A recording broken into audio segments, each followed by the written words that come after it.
A billionaire betrayed by his fiancée and best friend. A ring thrown into the night. Pregnant stranger caught in its path. That single moment changed 3 lives forever. Adrian Cole, handsome CEO, golden boy of the city, was the kind of man whose name alone commanded attention. At just 32, he had built an empire from nothing but late nights, sharp instincts, and a relentless hunger for success. The skyline itself seemed to bow to him, each glass tower reflecting the weight of his ambition. His office was on the top floor of the tallest one, a corner space with windows that bled into the horizon. From there, the whole city felt like something he could reach out and pocket.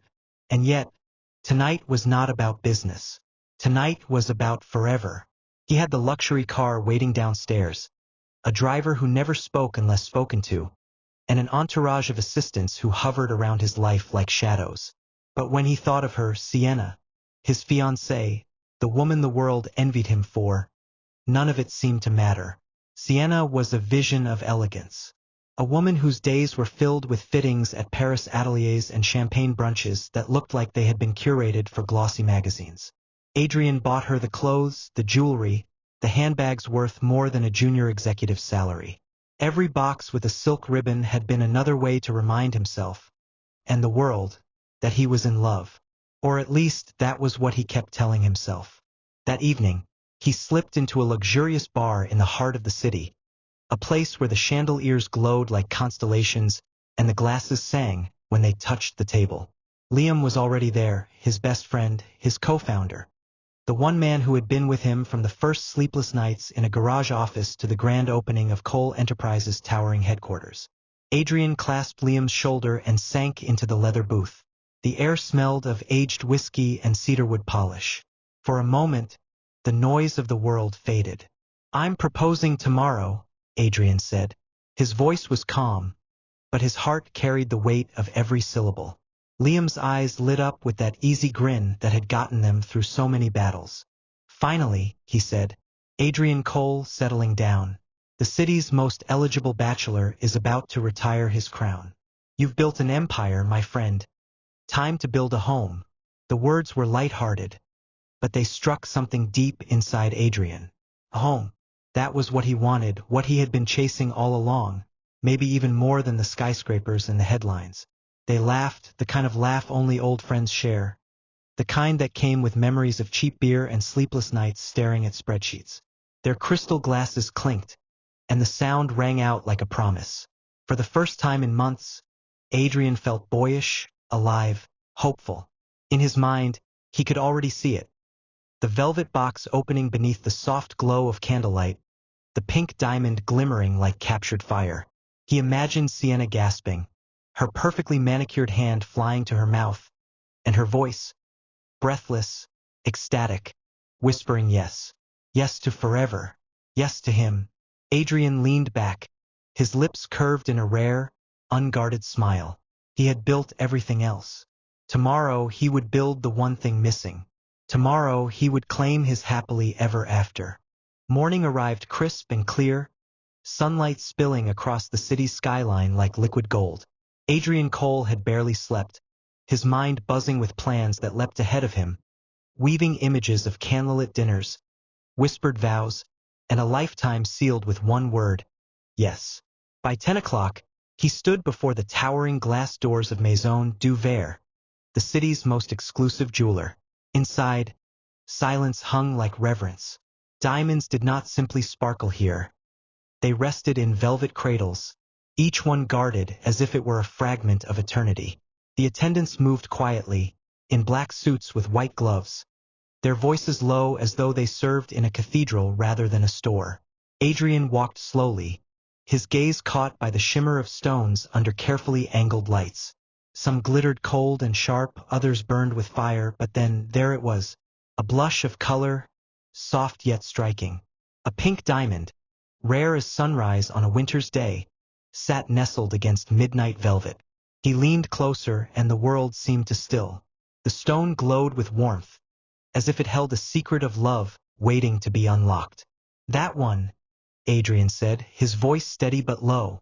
The jeweler smiled knowingly. lifting the gem with a precision that made the moment ceremonial. It was set upon a band of platinum, sleek and enduring, a union of strength and beauty. Adrian imagined it catching candlelight, imagined Sienna's hand trembling as she saw it. The vision tightened his chest in the best way. It was more than a ring. It was a promise. His promise. Minutes later, he left the boutique with a small, elegant box tucked safely in his pocket. His driver was already waiting, door open, engine humming. But something inside Adrian rebelled against routine. Today was not meant to be scripted. Today had to be different. "I'll take a cab," he told the driver, who blinked in surprise but nodded. Adrian wanted the ordinary anonymity, unpredictability. He wanted to feel the pulse of the city like everyone else, to arrive not as a CEO ushered by status, but as a man in love, rushing toward the moment that would change his life. The cab smelled faintly of coffee and leather. He leaned back, the box a reassuring weight against his thigh. His heart raced. Not the suffocating kind born from boardrooms and billion-dollar deals, but the good kind, the kind that carried hope. As the city blurred past the window, Adrian pictured rose petals scattered on the table, candles flickering, his own voice rehearsing words he'd never dared speak aloud. By tonight, everything would be different. Forever was waiting.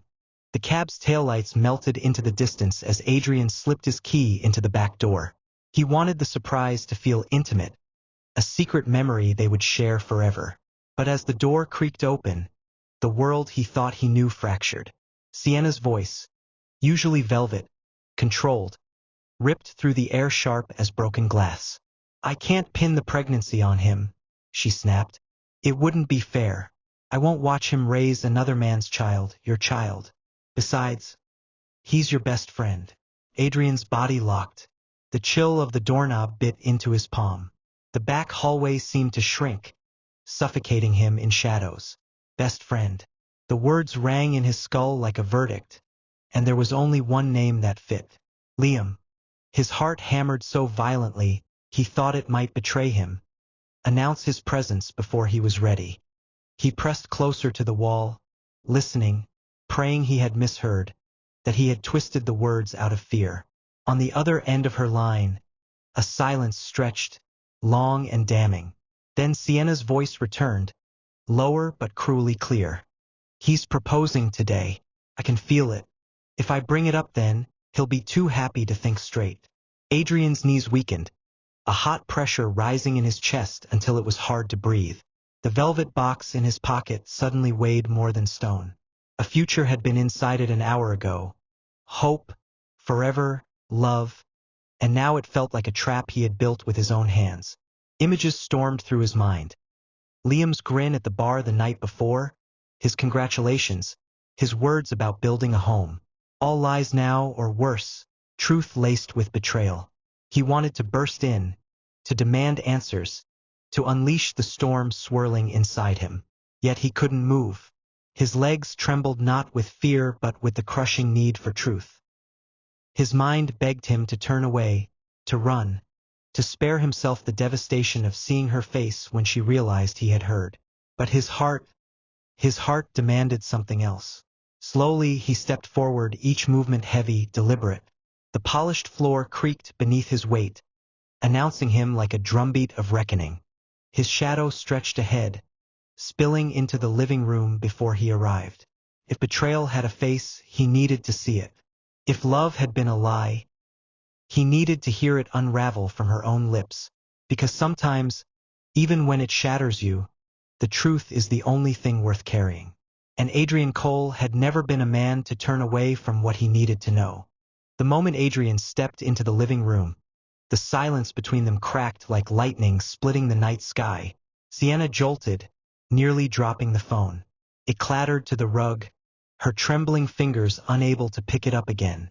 Her face paled, the practiced composure she always wore dissolving into raw panic. "How did you?" she began, her voice barely a thread. Adrian's eyes, sharp and cold, cut through her words. "I heard enough," he said. The calmness in his voice wasn't calm at all. It was steel. It was final. "Pack your things. The command landed like a blow. Sienna's body buckled under it. She fell to her knees, the silk of her dress pooling around her like spilled wine. Her tears came quickly, glittering in the low light, each one slipping down her cheeks like sequins torn from a gown. Adrian, her voice broke. I made a mistake. It was nothing. I love you. I love you. She reached for him as though her hands could stitch back what her betrayal had ripped apart. But Adrian did not move. His jaw tightened, his chest rising and falling in heavy, deliberate breaths. Slowly, he reached into his pocket and pulled out the velvet box. He placed it on the glass coffee table with such precision it was as though he were performing surgery. With one push, the lid opened, revealing the blush diamond. The stone caught the light, glowing in shades of pink and rose.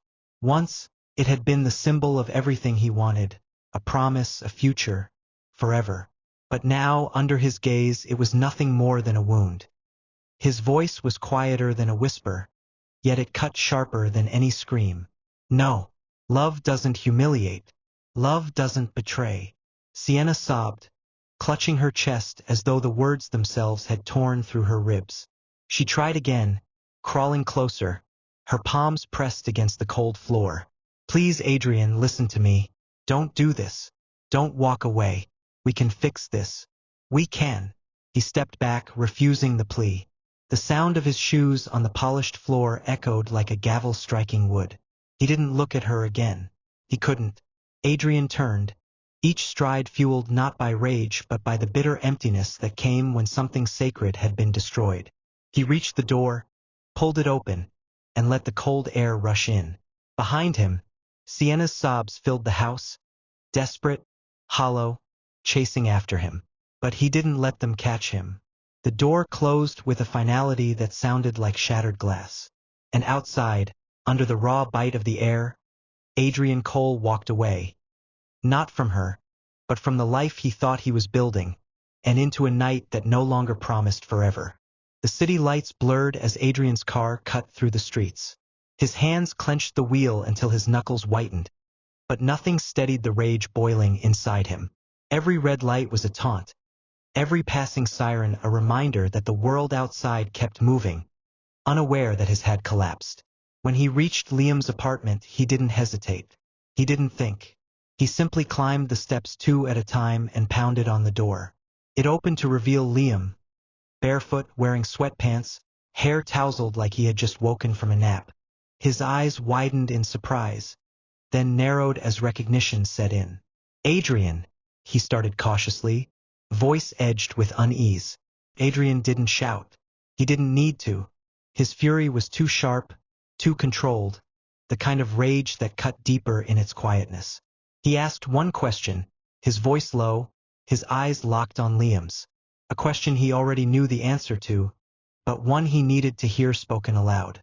Liam's lips parted, hesitation flickering across his face. His first words came as an apology, trembling and uneven. I'm sorry. I didn't mean for it to happen. It was a mistake. The words faltered, collapsing under their own weight. Liam looked away, shame flickering across his features, but only for a moment. When he lifted his gaze again, his mouth twisted into something crueler, something Adrian had never seen before.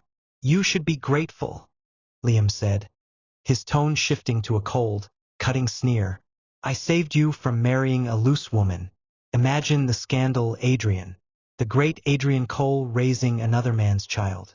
You'd have been a fool. The smile that accompanied the words wasn't the smile of a friend. It was venom, a revelation of envy and bitterness that had been festering in the shadows for years. Before Adrian could think, his fist moved on instinct. The punch connected with a clean, ugly thud. The sound of betrayal turned physical. Liam stumbled back, crashing against the doorframe, his head snapping to the side. For a moment, the two men simply stared at each other. Adrian's chest heaved, his knuckles stung, but the greater pain was in his gut. This was the man who had stood beside him through sleepless nights, who had cheered his victories, who had been his brother when the world doubted him. And now, standing in front of him, was a stranger wearing his best friend's face. Adrian stepped back, recoiling not from what he had done, but from what he had discovered. His stomach churned with sickness, not at the violence, but at the hollow pit where trust used to live. Without another word, he turned and walked away, leaving Liam slumped against the doorframe, smirking through split lips. Behind him, the city roared. But inside, Adrian Cole felt only silence. Adrian drove without direction, headlights cutting through streets he no longer recognized. His chest still ached from the force of the punch, his knuckles raw and bruised, but the true pain throbbed deeper, somewhere no medicine could reach. Betrayal clung to him like smoke, crawling into his lungs, suffocating every thought. When he finally pulled up in front of a small bar on the quieter end of the city, he wasn't looking for conversation, or even a drink. He wanted numbness. The place had a faded sign, its glow weak, the kind of spot people entered to disappear. He reached for the door handle, but stopped. The velvet box pressed against his palm, a cruel reminder. He pulled it out slowly, the soft fabric brushing against his skin. It should have been a symbol of forever, but now it burned like coal. His throat tightened, his vision blurred with the weight of what it represented. In one sharp motion, Adrian hurled the box into the alley beside the bar. The sound of it hitting the ground was small, almost insignificant, yet it felt like throwing away the last piece of his heart. A sound startled him, a hiccup, followed by a small gasp. "Oh!" From the shadows a figure moved. A young woman crouched low, her hoodie worn thin, sleeves frayed. She bent carefully, fingers trembling as she picked up the box. The light caught her face, too young, too tired. And then Adrian saw the curve of her belly beneath the fabric, round and unmistakable. She was pregnant. For a moment, the sight pierced him with something sharper than his own grief. He wanted to speak, to tell her to keep it, that it meant nothing now. But shame slammed into him, harder than the betrayal had. What was he doing, flinging away something so expensive, so frivolous, when she clearly carried the weight of survival? He turned away, jaw tight, and stalked toward the bar door, desperate for silence, for escape. "Sir!" Her voice followed him, breathless but earnest. "You dropped this." The words snapped against his spine. He spun, anger uncoiling like a whip. "Keep it!" he nearly barked, though his voice cracked at the edges. He didn't want it. He didn't want any of it.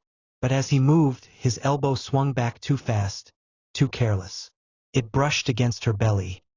Not hard enough to harm, he thought, but enough to make her stumble. Her gasp sliced through the alley. Her eyes widened in shock, then pain. She dropped the box, hands clutching instinctively at her stomach. Adrian froze. The world narrowed to the sound of her knees hitting the concrete. The sight of her folding in on herself, the ragged breath torn from her lips. "No," Adrian whispered, his voice breaking as he rushed toward her. The ring box lay forgotten again, its pink diamond catching the weak glow of the street lamp, mocking him with its fragile beauty. The woman crumpled to the ground, her face pale, her hoodie stretched tight across the swell of her unborn child. The night, once quiet, now echoed with the sound of everything breaking. His plans, his guilt, his control. And in that instant Adrian Cole, man who had ruled the skyline, felt the world snap to pieces at his feet. The hospital hummed with a sterile rhythm, machines beeping in far-off rooms, the squeak of rubber soles on polished tiles echoing down long corridors. Adrian sat for all of 3 seconds before his body betrayed him, pulling him to his feet again. He paced the waiting room, his footsteps falling into a desperate pattern, back and forth until the white tiles seemed to memorize him. "Please," he muttered under his breath, words fractured, leaking from a place inside him he didn't even know existed. He wasn't sure who he was speaking to, the doctors, the walls, God. It didn't matter. "Please, let her be okay. Let the baby be okay." Each second dragged like an hour, and Adrian, a man who had faced boardrooms with billions on the line, felt utterly powerless. This wasn't a deal he could negotiate, or a crisis he could throw money at. This was life, fragile, precious, and it was slipping beyond his control. The door opened with a soft click. A doctor in blue scrubs stepped out, clipboard in hand, eyes calm. Adrian froze mid-step, his breath snagged in his throat. "She and the baby are okay," the doctor said, his voice steady, merciful. Adrian exhaled so hard it felt like the air was being torn from his chest. Relief crashed through him, heavy and dizzying. He nodded once, swallowed, nodded again, as if he had to anchor himself in the reality of the words. "Can I see her?" His voice was unrecognizable, raw, almost pleading. The doctor gestured toward a door down the hall. Adrian's legs carried him before his mind caught up, each step measured, reverent. When he entered the room, it felt like stepping into a sanctuary. The fluorescent light softened here, the hum quieter, as though even the machines respected the gravity of what had almost been lost. She lay in the bed, propped against thin pillows, her hoodie folded neatly on a chair beside her. Her face was pale, framed by hair that had fallen loose, but her eyes, tired, wary, beautiful in a way untouched by gloss or glamour, watched him with quiet caution. Adrian pulled a chair close, every movement careful. Guilt rose inside him like a tide, choking, relentless. He clasped his hands together, then let them fall uselessly into his lap. "I'm so sorry," he said, his voice breaking. "I'm sorry for everything, for throwing the ring, for nearly hurting her, for the arrogance of a life so insulated that he had forgotten how fragile others' lives could be." And as he spoke, for the first time in years, Adrian Cole felt stripped of his titles, his wealth, his walls. He was just a man, confessing to a stranger who had no reason to forgive him. Her name was Maya. She spoke it simply, without flourish, as though it had been carried through storms and no longer needed polish. Her voice was soft, almost cautious, yet underneath it lay a steadiness that surprised Adrian. He leaned in, listening, as though every word she offered had the weight of truth he hadn't heard in years. The story came in fragments, each piece laid down like fragile paper torn from a journal. She told him about the man she once loved, a man who loved his secretary more, about how confronting him had not only ended their relationship but also cost her the job she had worked so hard to keep. In the same breath, she had lost her home, safety gone in a single night. Her eyes drifted to the ceiling as she spoke of the streets, of nights curled up against cold walls, clutching her stomach as strangers passed too close. She didn't cry, though her words carried the ache of someone who had cried enough already. She described one night in particular. The alley, 3 men, the wound on her arm that never quite healed, and the fear that still lived beneath her skin, flinching at shadows. Adrian sat unmoving, the air around him heavy. For a man used to controlling boardrooms and bending outcomes, he found himself powerless, stripped by the honesty of her pain. He realized he hadn't even asked about the father of her child because, in a way, her silence about him said everything. When she fell quiet, the room hummed softly with the machines that tracked her heartbeat and her baby's. Her gaze shifted to the bedside table, where the velvet ring box sat like an intruder in a world that had never known such luxuries. She reached out gently, her fingertips brushing its surface, not to claim it, but to acknowledge it. "I know why you wanted to throw it away," Maya said, her tone careful, almost tender, "because it hurts to hold something that once meant forever, when forever is gone." She lifted her eyes to him, clear and unwavering. "But it isn't mine. I take food when it's offered, money when it keeps me standing another day, but not what people hurl. Not what someone wants to forget." The words cut through him like a bomb and a blade at once. Adrian stared at her, unable to speak. He thought of all the hands in his life. Hands that reached, grasped, demanded, took. People had always wanted what glittered most. And here was a woman with nothing who offered him back the thing that glittered brightest. Something inside him shifted. The day had bent him, broken him in places he didn't know existed. But in this moment, with Maya, something straightened, however slightly.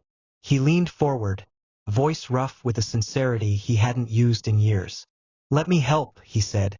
"Not an order, not a transaction, just a plea. Please, at least for now, whatever you need." Maya studied him quietly, her hand still resting near the box, her belly rising and falling beneath the thin hospital blanket. She gave no quick answer, only silence filled with the weight of two lives. His, cracked and bleeding, and hers, holding the fragile beginning of another. In that silence, Adrian felt something he hadn't expected. Not pity, not obligation. Hope. A paper star in the wreckage of his night. Adrian's mansion had never felt like a home. It was glass and steel, curated art on white walls, the kind of place that graced architectural magazines but never carried laughter. For years, he had walked its polished floors with Sienna on his arm, her designer heels tapping rhythm into the silence, but the sound had never reached his heart. When Maya entered, everything shifted. She paused in the grand foyer, hoodie pulled tight, shoes scuffed from sidewalks. Her eyes widened at the chandelier dripping light like crystals frozen mid-fall. She looked out of place, fragile against the sweep of marble stairs, but also real in a way the house had never known. Adrian's staff reacted instinctively. They didn't ask questions, only moved with quiet efficiency. Fresh sheets were spread across a guest room bed. A tray of warm soup and bread appeared as though conjured. One of the housekeepers brought her a soft robe, lavender-scented, folded neatly over her arm. For the first time in years, Adrian saw his employees smile. Not the polite, professional kind, but the genuine sort reserved for someone who needed kindness. Later, Maya wandered to the window. The city spread below them in a glittering sprawl, towers blinking like constellations. She pressed her palm against the cool glass, as though touching it might tether her to the world again. Her reflection, pale and worn, looked back at her. "Thank you," she whispered, not turning. Her voice so faint Adrian almost thought he had imagined it. At dawn, duty called Adrian back to the life he had built with Liam, the life that now felt poisoned. He arrived at the office before the sun fully claimed the sky. His assistant delivered the letter he had signed in the small hours of the morning. Termination. Irrevocable. When Liam entered, his face wore defiance instead of remorse. But it didn't matter. Security escorted him out of the empire they had built together, the company whose first logo they had sketched on napkins in a bar with too much beer and too little hope. Adrian watched from his glass office as Liam was led away, a hollow ache blooming in his chest. The ink on the letter had seemed blacker than usual, as though betrayal itself had signed its name beside Adrian's. Nights changed him most. Each evening, after the workday bled into twilight, Adrian and Maya walked. Sometimes along quiet tree-lined streets, sometimes through markets where the air smelled of roasted corn and peppered meat. He matched his pace to hers, steady, protective, aware of the weight she carried.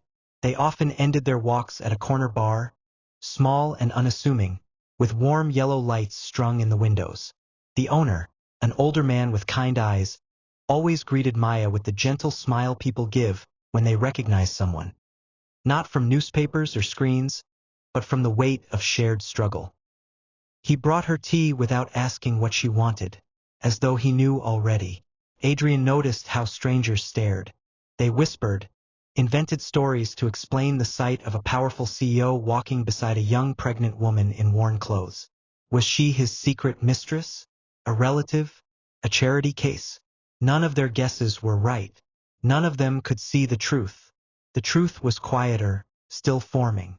Two lives, bent and bruised, beginning to steady each other in the soft glow of street lamps and tea steam. And for the first time in years, Adrian's house did not feel like a fortress.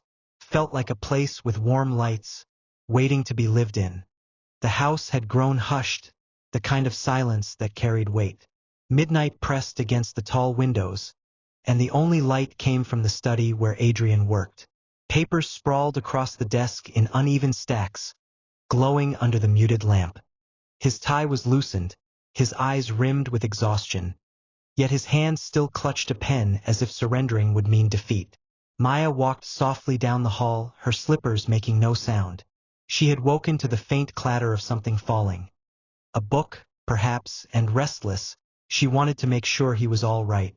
When she peeked through the study door, she saw him slumped over his work, asleep in the shadow of his own ambition. She was about to retreat, to let him rest, when the documents on the desk caught her eye. She stepped closer, curiosity pricking through her hesitation. The neat columns, the diagrams, the stubborn bottlenecks circled in red ink. It all looked familiar, painfully familiar. Supply chain optimization, logistics modeling, the kind of project she had once lived and breathed before her world fell apart. Her hand hovered above the papers, trembling. She hadn't touched work like this in months. Not since the day her boss replaced her with a secretary who carried more than files. But the numbers whispered to her now, old companions she had missed more than she realized. For a moment, she stood frozen, caught between fear and instinct. Would he be angry if he knew? Would he think she was overstepping? Still, something in her heart told her this was where she belonged. Not as a guest, not as someone waiting to be cared for, but as a woman with a mind that still mattered. Maya pulled a chair closer and rolled up her sleeves. The pencil in her hand felt like it had been waiting. She leaned into the work, her thoughts falling into rhythm. Equations balanced beneath her strokes. Supply paths rerouted. Blind alleys opening into clear solutions. What had tangled Adrian for days untangled itself beneath her quiet persistence. By the time she finished, her eyes were heavy, but her spirit thrummed with the old spark of who she used to be. Carefully, she set the pencil down and looked at Adrian. He hadn't stirred. The sharp lines of his face softened in sleep, making him look younger, almost vulnerable. She reached for the throw blanket draped over a nearby chair and laid it gently across his shoulders. For a second, she lingered, her hand brushing the fabric, her gaze steady on him. Then she bent slightly, touching his arm with the gentleness of someone waking a child. "Bed?" she said softly, smiling when his eyes blinked open, dazed. He groaned faintly, muttered something about deadlines, but let himself be guided up from the desk. He never saw the neat corrections, the pathways smoothed across the documents. By the time he shuffled toward his room, Maya was already slipping back down the hall, quiet as the night itself. And on the desk, beneath the lamp, the future of his project gleamed clearer than before, though Adrian would not yet know why. The morning broke golden, sunlight spilling through the blinds and pooling across Adrian's desk. He sat down with coffee in hand, bracing himself for another long battle with the project that had robbed him of sleep. But when his eyes landed on the pages, the steam rising from his cup turned forgotten. The tangled mess of calculations and models was no longer chaos. The impossible knots had unraveled, pathways drawn like rivers flowing into one another. Every bottleneck rerouted, every dead end replaced with clarity. Not just solved, transformed. Adrian leaned closer, eyes narrowing in disbelief. The handwriting in the margins was neat, deliberate, confident. Not his pulse quickened. He followed line after line, a quiet awe overtaking him. Whoever had touched this project had done in one night what his senior analysts had failed to do in weeks. By midday he couldn't sit still. The discovery filled him with an energy he hadn't felt in months. He left the office early, ignoring surprised looks from his staff, and stopped at the little shop near the bar where he and Maya had walked the week before. He bought her favorite snacks, spiced tea biscuits, fruit she had once eyed but never reached for, a small box of chocolates that seemed too delicate for words. When he stepped into his home, he felt almost boyish, his grin too wide to contain. Maya was in the sitting room, a book open in her lap. She looked up, startled at his early return, and blinked at the bags in his hands. "How did you?" he started, setting them down on the table, his voice rushing with wonder. Maya's cheeks colored. She tucked a curl behind her ear, suddenly shy. "I saw the papers. Couldn't help it. I studied operations research. Before everything, I used to run optimization models for a manufacturing firm." Her voice dipped on the last part, quiet but steady. "It felt like slipping back into myself." Adrian laughed. An unguarded, astonished sound that startled even him. He shook his head in disbelief. "Maya, you just solved what my senior analysts couldn't. Do you realize that?" She lowered her gaze, as though afraid of his praise. But when she lifted her eyes again, there was a glimmer in them he hadn't seen before, the light of someone remembering her own worth. A pause stretched between them, thick with realization. Adrian took a breath, and with it a decision. "Come work with me," he said firmly. "Not as a favor, not out of pity. The company needs a mind like yours." Maya's lips parted. Her eyes shimmered with sudden tears. "Are you sure?"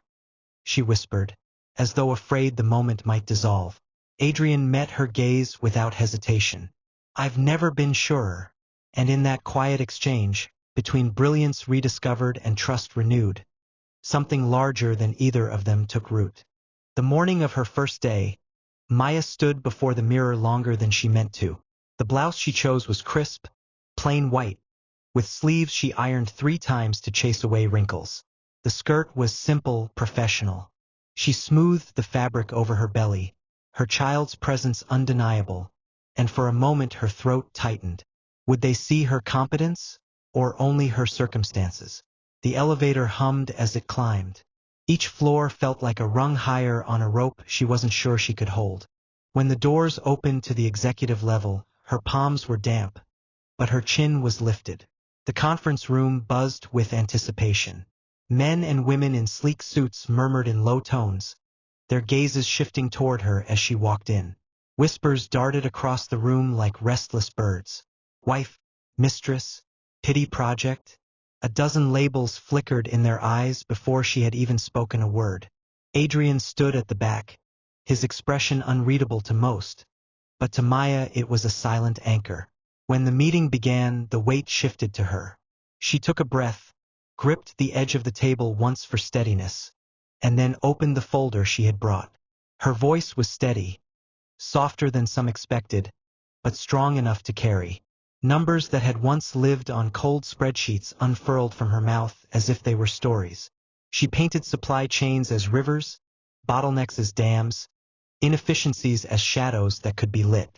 Her hands moved lightly over the charts, guiding the executives not just through data but through choices. Questions came quickly, sharp and probing, but she met them without flinching. She didn't just answer, she explained, weaving clarity into complexity, turning jargon into something human. It was the ease of someone who had not merely studied problems but lived alongside them, night after night, until she knew their names. Gradually, the tension in the room shifted. The whispers quieted, the darting eyes stilled. By the time she closed her final slide, silence filled the room. Not the doubtful silence she had entered with, but the kind born of respect. Then, slowly at first, hands came together. Applause spread, until the room was alive with it. The fog of assumptions burned away in that moment. She was not a rumor, not a story to be invented. She was Maya, the woman who had walked in carrying questions and walked out leaving answers.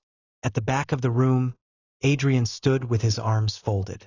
His pride was not loud, not boastful, but deep and quiet. For the first time in a long time, his company had not only gained a solution, but something rarer, a new kind of light. And in the midst of it, Maya felt something stirring inside her too. Not just in her belly, but in herself, the faint but undeniable beat of belonging. The evening air was heavy with the scent of rain, the kind that lingered before a storm but carried the sweetness of something about to be renewed.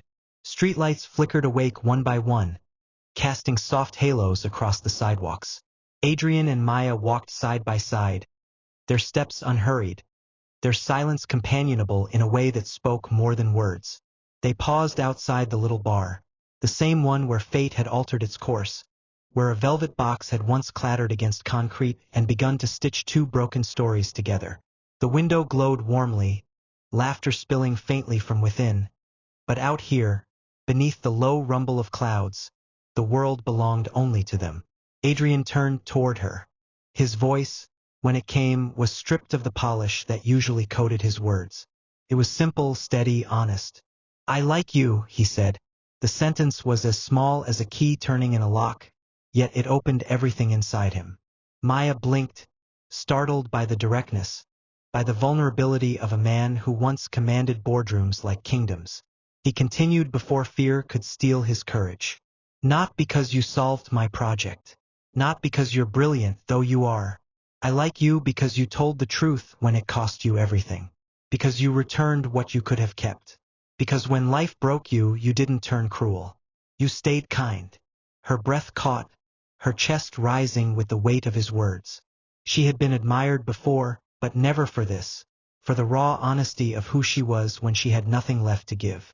Her eyes softened, then filled with a sheen of unshed tears. I'm pregnant, she whispered, as though confessing a sin. Her voice shook. I don't even know who the father is. I come with a storm, Adrian. Not sunlight, not certainty. A storm. The silence between them deepened, but Adrian did not flinch. He stepped closer, the rain-scented air folding around them. I know, he said quietly, each word anchored with conviction. I love you as you are, storm and sunrise. I don't want a perfect sky. I want you. Her lips trembled, caught between fear and wonder. And then he leaned in. Their first kiss was tentative, testing, like the fragile opening of a door long shut. Then it grew bolder, brave enough to stand against every whisper, every doubt. By the time it deepened, sure and steady, the world itself seemed to exhale. From across the street, a musician strummed his guitar, changing songs without knowing why. Notes drifted through the night like blessings. And beneath the promise of coming rain, two fractured hearts stitched together their first piece of forever. Weeks passed, and what had once been fragile became rhythm. Adrian and Maya moved through their days like a melody finding its harmony. Doctors' appointments became markers on their calendar, each visit a quiet celebration. Maya's late-night cravings, plantain chips, mango slices, sometimes tea with too much sugar, turned into small rituals Adrian cherished. He laughed when she scolded him for eating her snacks, and she laughed when he brought her 3 more bags the next day. In boardrooms, Adrian was still the man of steel, decisive and unshakable. But in hospital hallways, he was a boy with flowers, leaning close to memorize the grainy sound of a baby's heartbeat, storing it away like a sacred drumbeat no one else could hear. Maya teased him for tearing up at every scan, but the truth was, she loved him more for it. One evening, as the city's pulse slowed into twilight, Adrian led her up the narrow staircase of a building he had quietly prepared. When the rooftop door swung open, Maya gasped. Strings of lights crisscrossed overhead, glowing like captured constellations. Lanterns lined the edges, and a table waited in the center with candles flickering in the soft breeze. Below them, the city glittered, a bowl of stars tipped at their feet. Adrian turned to her, and for once there was no hesitation. He dropped to one knee not out of tradition, but because his soul demanded he bow to this truth. He opened the ring box, not the pink diamond that belonged to betrayal, but a new ring, one he had chosen for her alone. A warm, clear stone that caught the lights above and turned them to fire. Maya, he said, voice steady but thick with emotion. Be my home. Her hand flew to her mouth, her eyes flooding with tears. All the storms, all the fear, all the loneliness she had carried seemed to melt in that moment. Yes, she breathed, the word trembling with joy. Yes. But before he could rise, her face contorted. A sharp cry ripped from her throat. She clutched her belly, her knees buckling. Adrian! Her voice cracked. The baby! Panic detonated inside him. The world tilted, the lights swayed, the rooftop spun. He caught her before she fell, shouting her name, his arms wrapping around her trembling body. Sirens blared in the distance, faint at first, then growing closer. People rushed, hands lifting, voices barking urgent instructions. The rooftop's magic shattered into a blur of fear and motion. Adrian's heart pounded with the rhythm of dread as he climbed into the ambulance beside her. The woman he loved and the child he had already given his soul to, both were slipping beyond his control. And for the first time since he built his empire, Adrian Cole prayed. The hours blurred into a tunnel of sirens, white corridors, and whispered prayers. Adrian's world narrowed to the sound of Maya's breath and the rise and fall of monitors. He clutched her hand, kissed her damp forehead, and tried to pour courage into her through touch alone. And then, finally, like dawn breaking after a storm, it came. A cry. Sharp, furious, miraculous. Cut through the sterile air, defiant and alive. Adrian's chest collapsed with relief, tears streaming unchecked as the doctor held up a tiny girl, pink and perfect. Her fists curled like little declarations of war. Maya lay exhausted but radiant, her skin glowing with a fragile triumph. Adrian's hands trembled when the scissors were placed in them, but they steadied as he cut the cord. When the baby was laid in his arms, something inside him shifted forever. Her genes might be a mystery, but her belonging was not. She was his, theirs. Family not written in blood, but in choice. He bent close, his forehead resting gently against Maya's. His voice broke as he whispered, "Thank you for the second chance, for bringing us both home." They named her Hope, because sometimes the right word is also the truest map. Days folded into weeks. The city outside their windows never stopped. Cars honked, deals were signed, skyscrapers blinked with their own urgent life. But inside their apartment, time slowed. It learned to sway with the rhythm of small breaths, tiny sighs, and midnight feedings. At work, whispers turned to respect. Executives who had once dismissed Maya now spoke her name with admiration. Adrian, once feared for his sharpness, was spoken of with a new softness. He signed quiet, final papers that closed old ties, business agreements Liam had poisoned, remnants of Sienna's shadow. Each signature felt like another door closing, another space cleared for the life he was building. Nights were filled with meetings and mornings with the warm ache of cradling hope in his arms. They learned to live between burp cloths and boardrooms, laughter and exhaustion, and in that balance they discovered a life that didn't just fit, it healed. One Sunday, they carried Hope to the park. The sunlight sifted gently through green leaves, dappling the stroller in gold. Children ran across the grass, their laughter a soundtrack of beginnings. Maya leaned into Adrian's shoulder, her smile soft and tired, and he wrapped his arm around both of his girls, grounding himself in their presence. He thought of the pink diamond, the promise of forever that had shattered, and of the paper star, the woman who had once returned what she could have taken. He understood, finally, that the ring he had thrown away had not been a loss but an exit, a doorway into something real.